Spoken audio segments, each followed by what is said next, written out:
Ngayong araw nga guys ay papakita ko sa inyo ang bagong Inland Resort na matatagpuan lamang dito sa Barangay Sinawilan, Matanaw ng Davao del Sur. Guys, nandito tayo ngayon guys no sa Barangay Sinawilan, Matanaw, Davao del Sur guys. Dahil ngayon pupuntahan natin itong bagong Inland Resort no. Bagong open guys dito. Itong daan na to guys. Ito yung papuntang Bantayan Davao del Sur.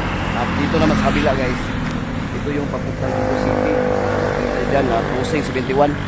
So dito tayo guys, papasok dito. Nakita niyo yung tapat na bahay yan guys, yung magandang bahay.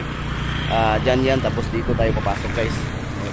At pagdating nyo naman dito guys, makikita nyo itong welcome entrance nila na merong pangalang Merkfield Spring Resort. At itong daan na to guys, ito yung papuntang Siren Buga. At madali lang itong makikita guys kasi nasa gilid lang ito ng kalsada papuntang Siren Buga. Let's go. At ito naman ang kanilang pangbata guys na siguradong mag-e-enjoy ang mga kids mo dito. At ito naman guys ang kanilang pang-adult na napakaganda na siguradong mag-e-enjoy ka. At ang kanilang cottages guys ay nagkakahalaga lamang ng 1,000 pesos na sobrang linis na siguradong pwede sa 3 families. At ang kanilang entrance fee 60 pesos for adult and kid, 40 pesos, senior PWD 45 pesos.